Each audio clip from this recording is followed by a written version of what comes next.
pierna derecha, directo al arco. ¡Golazo! ¡Golazo!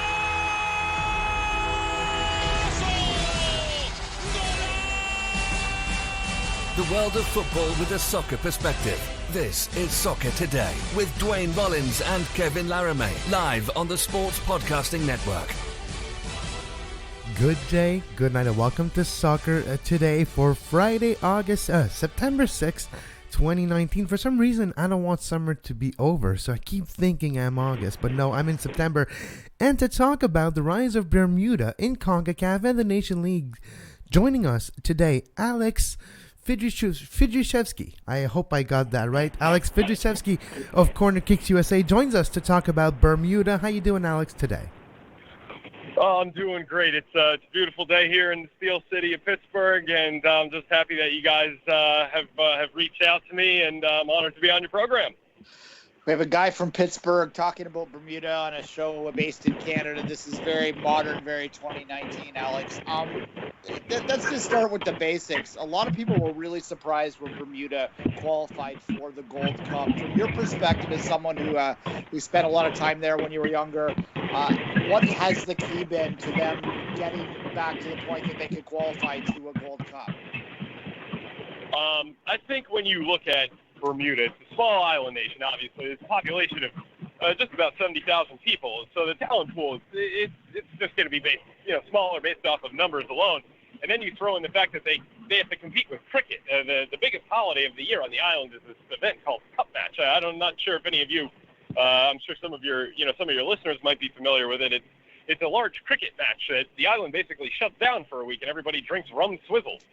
So they have to compete with cricket. But there's been a bit of a footballing history on the island. In the late 60s, there was a player, obviously at 31, far too young to have seen him myself, Clyde Best, who played for West Ham United, and then Randolph Horton played for the New York Cosmos before that Brazilian dude was there. He did okay, the Brazilian guy, but Horton was the leading scorer for the first season of the Cosmos with 16 goals. But what has seen them really come back to competitiveness now? They made a good run in the early 90s. They almost made it to USA 1994. What's really seen them push forward is that group from the 90s, Sean Goder, Kyle Lightbourne, the Bascom brothers, John Barry Nuzum was one who came on a little later on. They've gotten involved in the game at the coaching level, at the administrative level on the island, and their expertise and their professional experiences, specifically for, I think, Goder and Lightbourne having done it abroad, and Goder obviously at a very high level with Manchester City, given it was during one of their kind of the dark ages for them, but he was really a big star for them. They've come back to the island, and they've been able to impart their experience, their knowledge, their wisdom onto this current crop, this Naki Wells, Reggie Lamb, who a lot of the Toronto folks will remember from his short spell with TFC.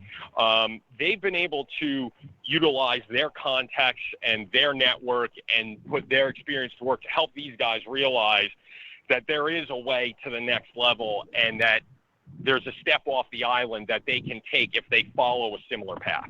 Yeah, as a City fan, Sean Goder is a name that a lot of the longtime City fans will hold up very high. So obviously a huge guy there. And if you don't know about him, newer fans take a quick look. But speaking of England and speaking of sort of that part of the world, is a big part of what Bermuda going to do in the near future is to look for folks that have heritage with them, kind of like Jamaica has done, to try and take advantage of expats as well to strengthen the base that's there? I think you have to imagine that that's going to be a part of their long-term plan. Obviously, again, with Lightbourne and Goder having some bite over there, they're going to have their ear to the rail to see who's available. But it really seems that the biggest part of their development is coming off of the island. And funny, you mentioned about kind of this dual national situation. They actually stand right now to potentially lose their best prospect to England. A young goalkeeper, 20-year-old Nathan Trott, has been called in to several of the England youth setups now. He started out with the Bermuda 15s and 17s, but now he's getting time with the England setup. So they may actually kind of go the other way on that one, where they're going to lose their best player off the island. It's certainly possible. Now, with the depth that England has, you'll see in the future, but the fact that a young Bermudian who has that eligibility is getting called into the England squad, I don't want to say it doesn't bode well for them, but it doesn't bode well for them when you're an island of 60,000 people. Speaking of an island of 60,000 people, I have been reading a bit, and of course, with the rise of Iceland in international football over the last few years, it does give ideas to other countries with limited resources when it comes to the world of football. One way to take advantage of their limited resources for Bermuda is the use of their small land territory to get the players together once a week, training from a young age all the way to the first team. Young players under 21 making their debut with the first team way before the under 21 age. How has the characteristic of Bermuda, the size and the proximity of the players, maybe helped the development of Bermudan football? Well, they have a bit of a national training center outside, just north of Hamilton. There's a very, very nice ground that has been constructed. It's been there for, I guess, about 20 years now. They have a national stadium that half of it is kind of renovated and has a box and all the FIFA needs. And then there's a bunch of training fields around it, so it gives them the opportunity to get players, at least the ones on the island.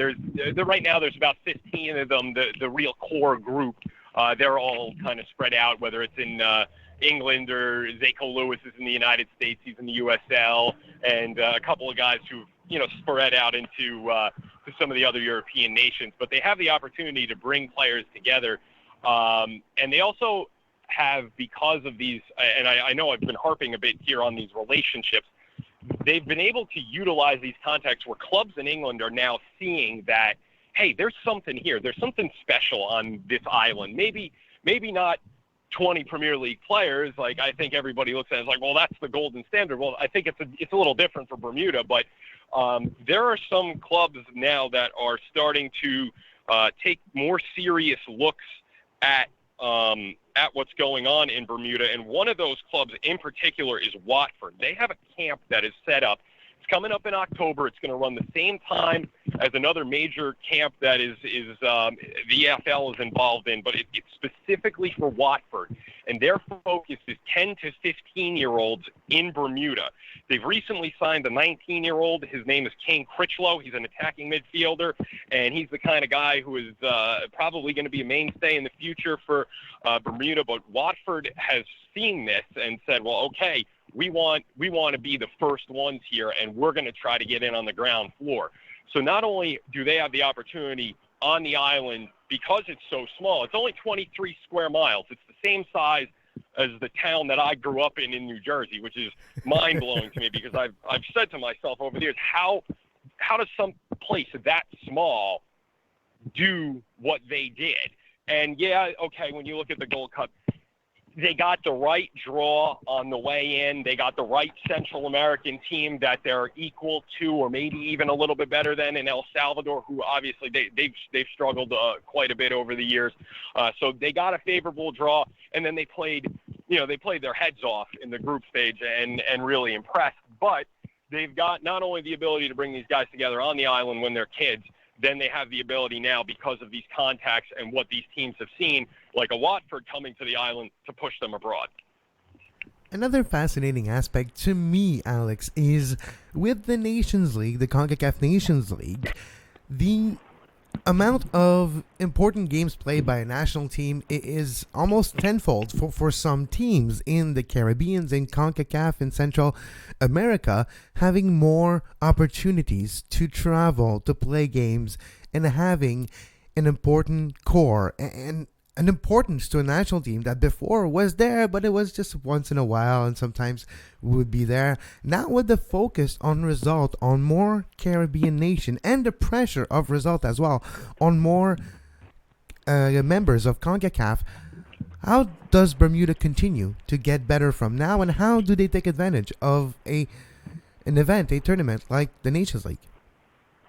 I think you just, in a way, answered the question.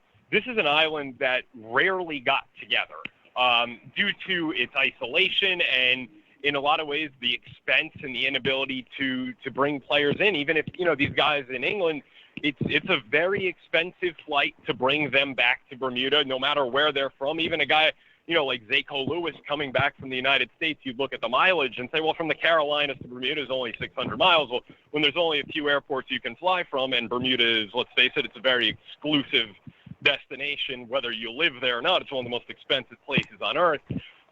They didn't play that often. There were times where they would go entire calendar years without playing a competitive national team fixture now. And I think what Concacaf may have realized, obviously there's a bit of a financial incentive to running a tournament like this, but it helps the Caribbean nations specifically because it gives them more match time with like competition, where I think it was harder for them to organize friendlies. Now that there's a little bit more involved from the federation itself, they might be able to really expand their game, not just them, but all of those smaller islands, even some of the bigger ones, a Jamaica or a Trinidad. They didn't get as much match time as they really probably needed, whereas now they'll have that ability to bring these guys in, or where even a club situation where if Bermuda was going to play a friendly set against the Cayman Islands, say 2 games in 4 days, do you really think that Naki Wells Club was going to be big on saying, oh, yeah, you're one of our best players, we're in the championship? Yeah, go home and play the Cayman Islands in 2 meaningless friendlies, whereas now you're into something where there's a lot more on the line. There's places in the Gold Cup and this and that where when the call comes, everyone, player, club, agent, country, everyone is going to sit there and go, okay, there is definitely, there's something here and there's a reason to go back. And, the club will probably sit there and go, well, still not a big fan of it, but, we can't really stop you at this point. But I think it will benefit them because they'll just get more time together. It'll get the younger players integrated into their system, and that goes for all the countries in these islands. I think it's different when you look at United States, Mexico, Canada. They're trying to hit out at a different level now, Costa Rica. But for the smaller nations, it allows them to really see how things go. And for what it's worth, now that Bermuda lost, things aren't over here. Yes, if they could clip 3 points off of Panama and then Mexico really takes it to Panama, there's always the possibility they could automatically qualify for the 2021 Gold Cup. But having lost the first game, it's not necessarily the end of the world for them because, they could drop out of this Group A, this Nations League A, but there's still the playoff process to qualify. And in pots B and C, Leagues B and C, there are a bunch of teams who they could cause problems for and are honestly probably a little bit better than. So there's a silver lining. And yeah, the Mexico games could get a little ugly, but their journey for the Gold Cup and then eventually beyond, I think it's just begun with where they're at in the last 12 months. And I think with what you'll see where they're trying to push these younger players, out of a league which their domestic league it's an amateur league. They play, I think it's 18 matches a year. I've been to Pembroke Hamilton Club PHC Zebras match before when I was on the island, and it's about what you would expect for an amateur league on a small island of 60,000 people. But if there's some gems there, they can use these other matches as a chance to get them into the national team setup, like you were saying, 17, 18, 19 years old, and get them a little bit of exposure to what needs to be done to get to that next level. Which is actually where I was going to go next. I look at the country I'm in, and a few years ago, what we decided to do here to improve the national team was to really focus on the club side and to get the club side more professionalized. Is there any suggestion that might happen in both Bermuda and maybe even beyond into some kind of pan-Caribbean situation? Nothing that I've ever heard or seen leads me to believe that that's something that's going to be in the offing anytime soon. I think it's a very good idea, and there's lots of money in Bermuda, lots of international corporations based in Bermuda. So there's this kind of there could always be this buzz financially that if you could hook in with your Bacardis and all of these groups that are involved on the island, even former New York City Mayor Michael Bloomberg has, I believe, still a property on the island. These types of people, they're around the island, but is there going to be that type of massive investment in the sport? I'm not so sure that you'll see it at the domestic league level or even on a Caribbean league level. It sounds like a great idea if they could figure a way to have, maybe aside from each, as many of the nations as they can, or two, or some type of system. It in theory sounds good, but who governs it? How does that work? And then there's passports in all those countries that could get a little dicey. But as far as Bermuda goes, I don't think so. And I think for them, their big thing is going to be having these types of showcase camps for their youth and their players to be able to come into setups like the national team at younger ages, and with the veterans that have gone through and that have now laid the groundwork. I think more importantly for them going forward, the expectation will be then now not only have Goder and the Bascom's and Lightbourne and these guys done this, there's going to be the next cycle that comes through when Naki Wells, Reggie Lamb, guys like that, Dante Leverock are no longer playing, that they're going to come back to the island and that they're going to step in and be the next crop of coaches and trainers that help, continue to help push them along. And I think there's one thing that we've seen on Bermuda over its history. They can produce attackers. That going back to, again, to the days of Best and all the way through, they've always had guys who can put the ball in the back of the net. Goder had his Lightbourne, and now, Wells and possibly he's bounced around to a lot of clubs in non-league football before he latched on now. Was John Tay Smith. He could be the Lightbourne to Wells' Goder type situation. So they've got depth up front, even guys, some guys who are playing in the National League now in England, or as I had mentioned, Lewis. There's players who can go forward. Their real problem is developing players in the middle of the park and in the back. And those aren't necessarily the most glamorous positions, defensive midfield, center back, outside back, but maybe the hope for them could be that when this next crop comes through, a player like a Reggie Lamb or a Dante Leverock, who's center back, and their captain plays for Sligo in Ireland, that when he comes back to the island, they can lay the groundwork for those other positions to say, hey, these aren't necessarily the glitzy positions, but we need to develop you to get to the level that these other guys, these attackers, are at. And if they could find a way to put that circle together where they can be strong at all of these positions, it's going to be very difficult because it is a small island. And as I said, they have to fight cricket and just the workforce in general, because Bermuda is not the cheapest place to go or live. If they can figure out a way to close that circle and start sending players, and it doesn't have to be to the highest levels. I think when we look at the United States, as I said, Canada, we're trying to say the Premier League, the Bundesliga, all these top leagues in Europe are the goal. Now, for an island like Bermuda or some of these other Caribbean islands, it might be if they could get 3 or 4 or 5 guys into League One or League Two and a couple others into the conference, maybe a few throughout the USL, that takes them from playing in their amateur, slightly unorganized domestic leagues and now putting them into, I could throw a baseball and hit the Riverhound Stadium where I'm standing right now, because that's where I am in Pittsburgh, and I'll be down here tomorrow night. If they could put a player there, they're training right now. And on the island of Bermuda, the club team probably isn't training at, 11:51 a.m.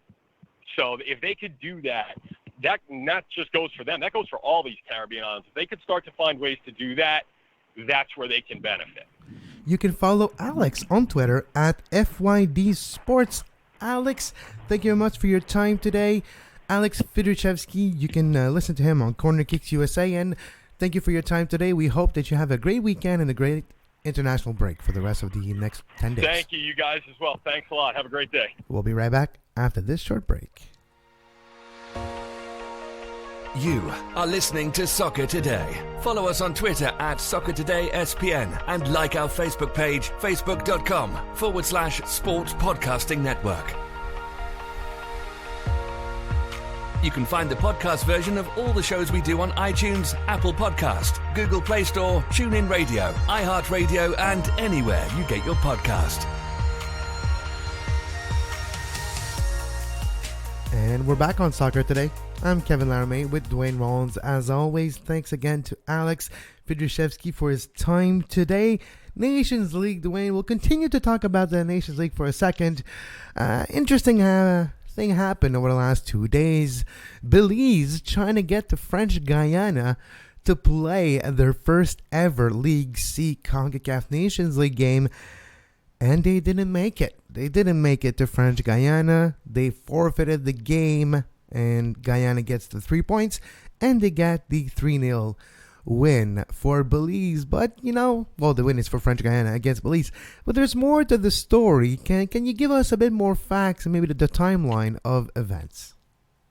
All right. So what happened is the Belize, which if anyone's ever been to Belize, and I've been fortunate enough to be there, will know that it is not the wealthiest country. It is likely the least developed of the Central American countries in many, many ways. So this is the caveat to this, and they're flying into another part of the world which is not particularly developed either. They don't have the same tourist infrastructures. They don't have the same airports. So I think that's an important sort of underlie for all of this sort of story. So Belize arranges a charter airline to fly them to French Guyana. And the reason they need a charter is because, go to Travelocity and type in Belize City to Cayenne, French Guyana, and you're going to get a 404 error is what you're going to get there. There's no directs. There's no way to do it really simply. In fact, I drove out, and the only way I could figure out to get there would be to fly and sit down for this one. And could you imagine this flight if you don't like flying on airlines? You would have to fly from Belize City to Miami, which is the gateway to Central America. Miami's airport, as most people know. Now, Miami does not have a direct flight, at least not one that I could find, to Martinique, which is where you need to get to next. So you would then need to fly to somewhere that could fly to Martinique. Martinique is a French territory. So what you're going to need is Air France.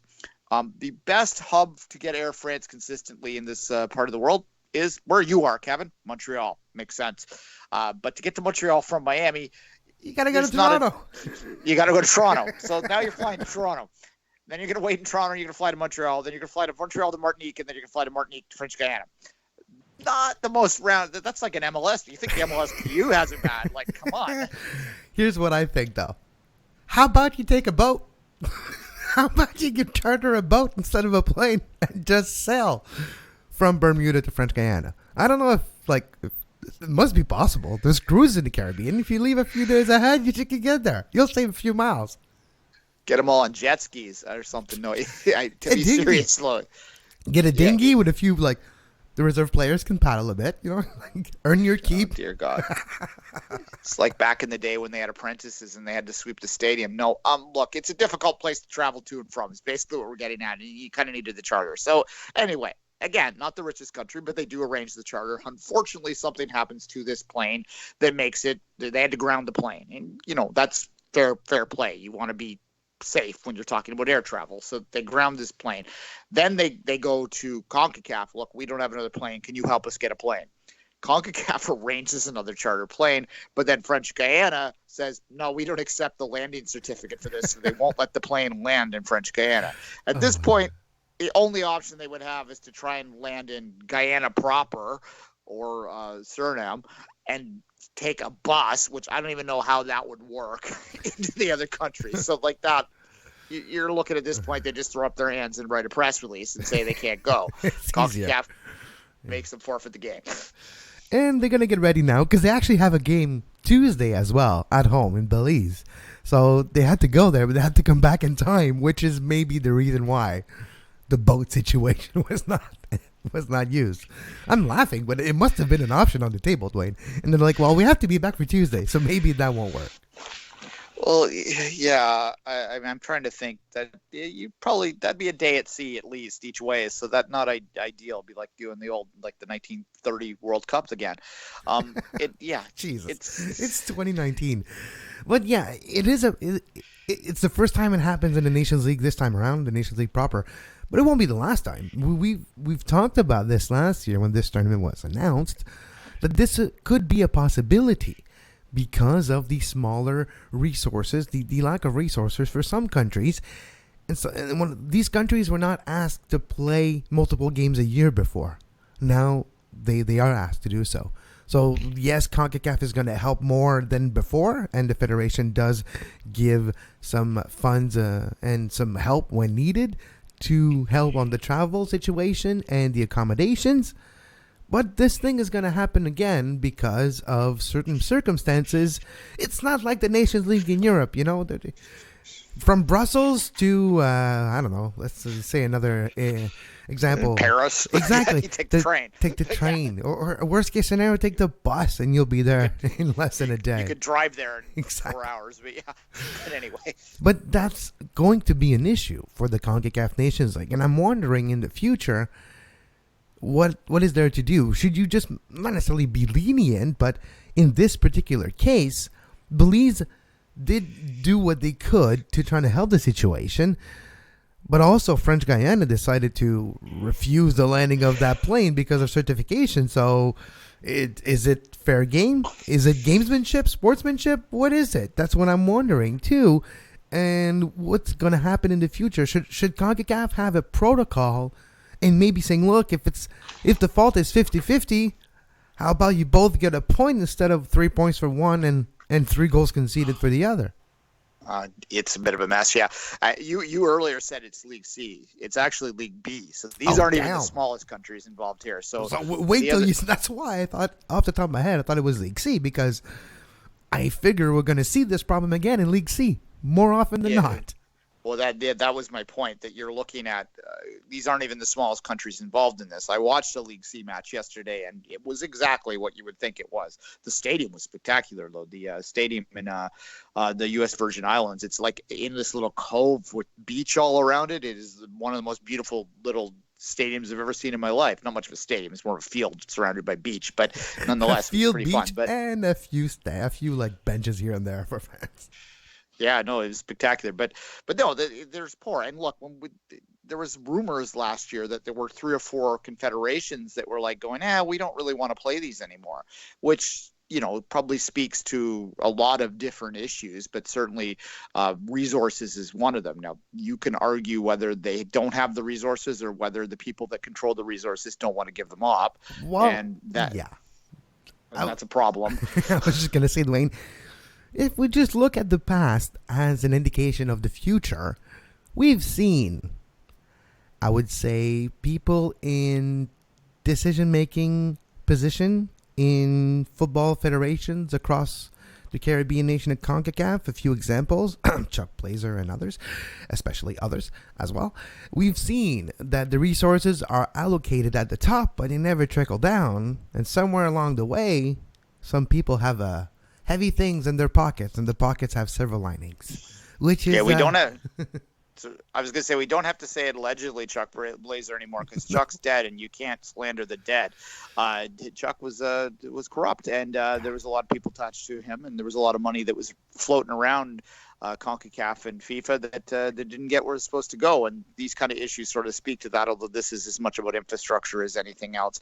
Look, I am so torn when it comes to this Nations League. I enjoy it when it's on, and I understand the value for it, but I also think that CONCACAF is bending over backwards and creating non-competitive FIFA World Cup qualifying to benefit people that don't necessarily even want it in some cases, and that's the problem. I mean, the players want it, and that's why I'm willing to accept it. But the players and probably the president of those federations who have the vote in the next few years when it comes down to CONCACAF election for who's going to be president.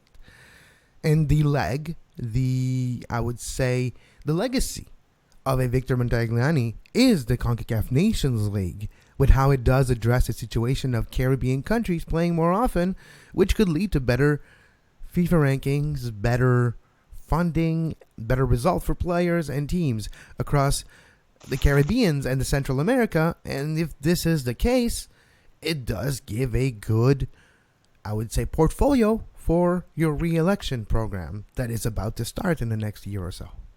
Well, yeah, there's a lot of politics to it. But the competition, as I said last night, with the exception of one game, which was a bit of a misnomer because Guatemala has been placed in Group C because of their suspension for political interference before. So this is a Group A team that is stuck in Group C and has to play its way up. They defeated Angola 10-0 last night in the last game of the night, which was good because then I could turn it off and watch Bianca qualify for the U.S. Open final instead. Yeah. So that was fun. What a day of sports yesterday, by the way. I've watched as well. We didn't talk about this on the program. Watch Italy-Armenia, with Armenia pushing Italy to the brink at the end, and then Italy scores twice and they win on the road. And no, it was a great day of soccer and a great day of sports altogether. And it'll continue all weekend as well. And tomorrow, real quickly, while we're thinking of it, speaking of Bianca and the U.S. Open women's tennis final, if you are a voyageur in the Toronto area or coming into the Toronto area for the game with tickets, the pregame event, which is at Shoeless Joe's, where it usually is, which is on King West, beside Lamport Stadium, if you don't know. It is now going to be pushed up a little bit and will be starting at 4 p.m. in order for us to watch Bianca in the U.S. Open final. So it'll be a day of Canadian cheering on, basically. So if you're there, get out there early and cheer on She the North. So it should be a fun day there. But back to this. Yeah, look. It was an entertaining day, full of CONCACAF-ness. I was complaining and / observing on Twitter last night about how when you watch a lot of CONCACAF, that usually when we watch CONCACAF, we're only watching it through the prism of like our partisanship. So we watch, Canada get screwed over by time wasting and diving and all that sort of stuff, and we assume that maybe it's just us. But no, when you watch it all the time, this is just ingrained in the culture. Like, there was such absurd St. Vincent and the Grenadines. Oh my God, it was one of the most painful things I've ever seen watching that game. The keeper went down. They were leading 1-0 late against was it Nicaragua, I believe. Yes, and it would have been an upset. Or was it Nicaragua? Hold on. You talk about it, and I'll figure it out.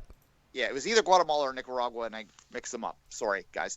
Anyway, but they're leading, and their keeper goes up for a ball that goes down on the ground, and of course he's mortally wounded at this point. He lies there for 6 minutes. They wave on the stretcher. He stands up. No, I'm okay. Then he takes his gloves off, and then they blow the spray on the glove, and then he's okay. Puts the gloves back on. He stands back there and waits. The whistle's been blown. Finally, the referee shows him the yellow card. Then he drops to his knee and rolls on the ground again. He's like, you gave me a yellow? Fine. I'll continue to act. It was Nicaragua. Finished 1-1 in that game in Nicaragua.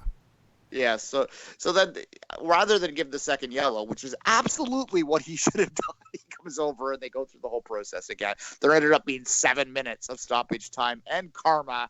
Yep. They scored during the stoppage time. Nicaragua scored the equalizer in that stoppage time, which is very CONCACAF, I have to say.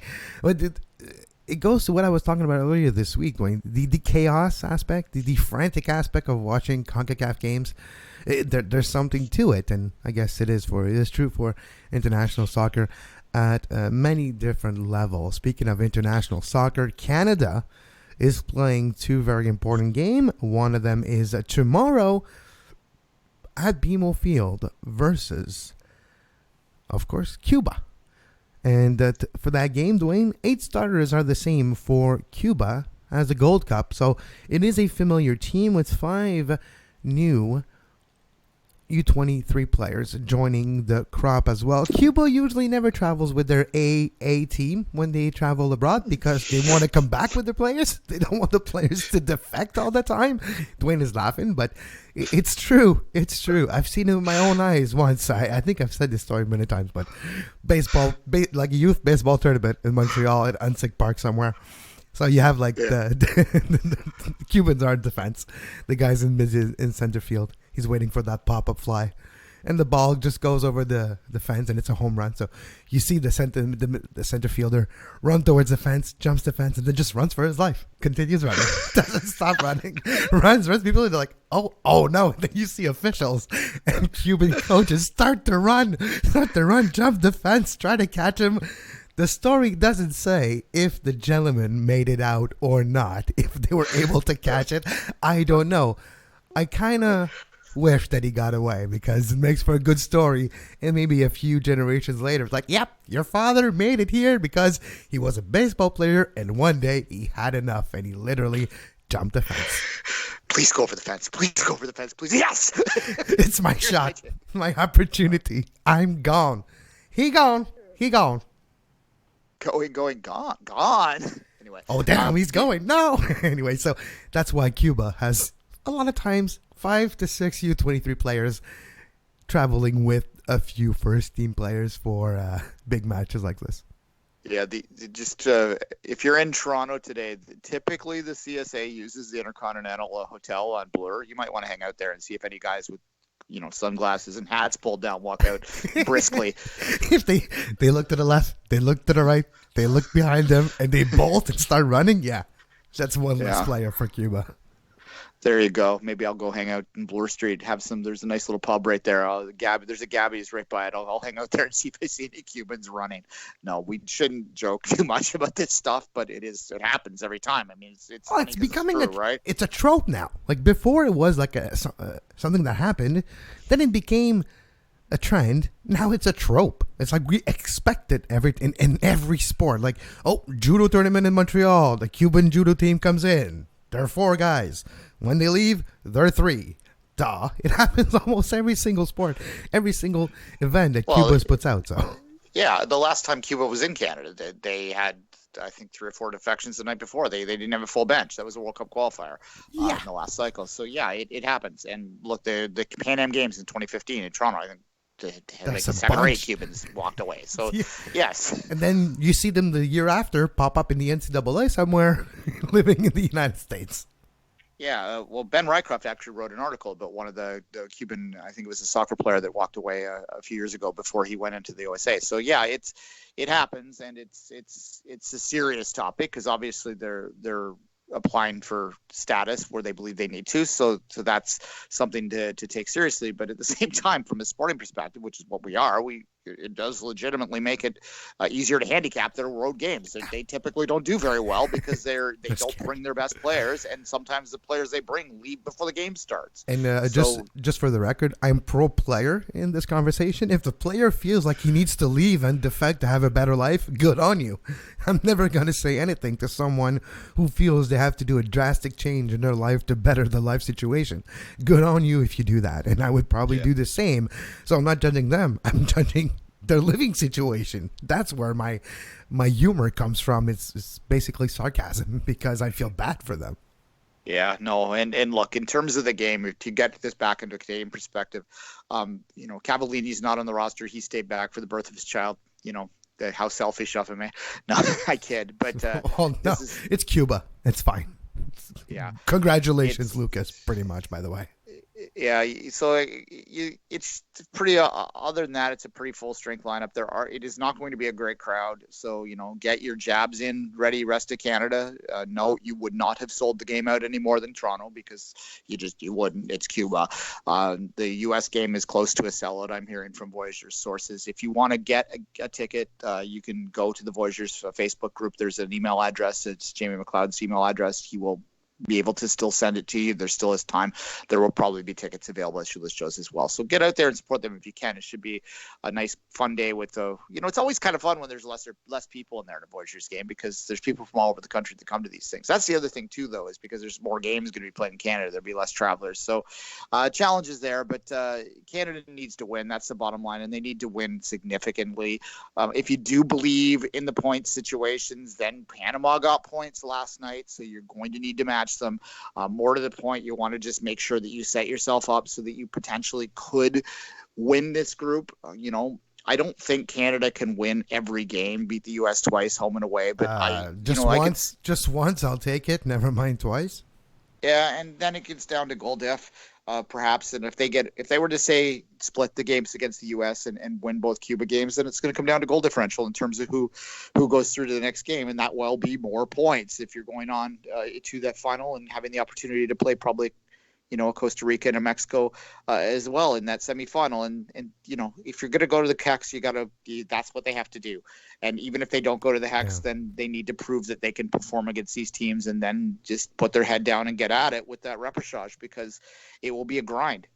16 games it will take to qualify, up to 16 games. If you're drawn into the 4-team groups, you'll have to play 16 times to qualify compared to the Hex folks, which will play 10.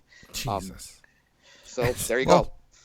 6 more games for our young players to develop, I guess. For a court, yeah, and you're going to play 14, and then the 2 games against the other confederation, so that's which won't be easy either. Like, you might go through all the 14 games and unscathed, and then lose in the home and away series repechage, like the play-in round. Yeah, and look, Noah.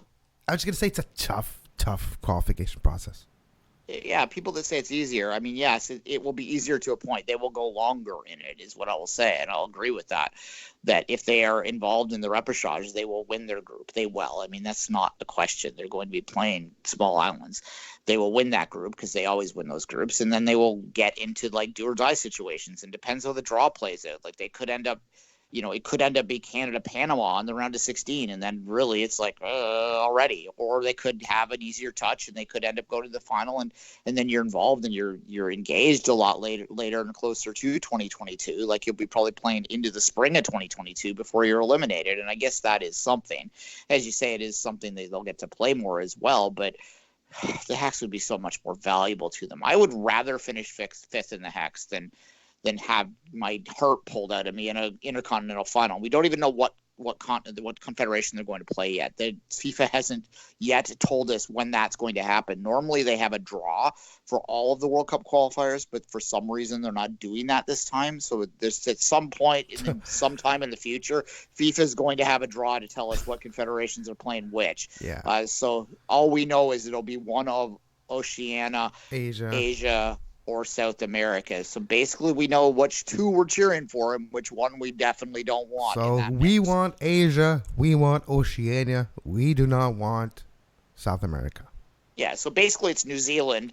Australia. There's Australia's in Asia now. Yeah, but that's what I mean. So it could be Australia in the Asian team or another Asian team. It could be, yeah. Typically, it's been, if you look at the history of the fifth Asian team, it has been it was Brunei once. It was one of the Middle Eastern countries once. So they're beatable. They don't usually win. Asia, if you look, I've talked about this a lot when we preview World Cups. We talk about World Cups. The Asian countries outside of Japan and Korea are typically terrible at the World Cup. So the 5th place Asian team would be my preference. However, I would take New Zealand, and I don't want to play Peru or Chile. New Zealand. That's what is probably going to be in the other one. New Zealand with John Herdman as our head coach. Sure, that's going to be fun. I've seen this movie before. Yes. But no, that's interesting, and it's fascinating. Of course, it is. As international break continues, and we'll keep an eye on it. But, Major League Soccer is Major League Soccer. They do not always take the break, Duane. And there's a few games this weekend. NYCFC New England tomorrow night. FC Cincinnati Toronto at 7:30 tomorrow. Orlando City LAFC.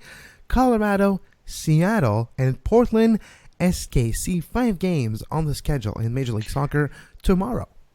It's actually a really big day for the Eastern playoff race. If you look at Toronto, New England, Orlando's still in the mix, all playing. It could really stretch itself out, and I think we'll know a lot more about the Eastern playoff race at the end of this. Obviously, Toronto traveling down to Cincinnati. A lot of our listeners will be a bit torn between Canada and the TFC game on that night. TFC, but both of them, in both cases, they are playing easy touches, and in both cases, they need to win and win significantly. Cincinnati, one of their last 24 points. And they are losing goals at home. So, and they, not only that, ironically, Cincinnati has lost more players to the international break than TFC as well. So but not the same level. But that's because also Toronto and Ali Curtis were able to convince the U.S. men's national team to forgo the use of Josie and Michael and Omar. Yeah. So that made a big difference. For me, Duane, example, put yourself in the shoes of a Montreal Impact fan, supporter. You're cheering for NYCFC, you're cheering for Cincinnati, and you're cheering for LAFC, which all this combined with Montreal winning against FC Cincinnati next week would make that defeat last weekend not too bad they have an opportunity. And I could see all three teams that Montreal would love for them to win for the standing purposes. New York, Cincinnati, and Orlando FC being able to pull off the upsets. But it's a big day for contenders for the 7th and 6th spot in the Eastern Conference, the last two spots that give you a playoff tickets for 2019. Yeah, precisely. How much right now?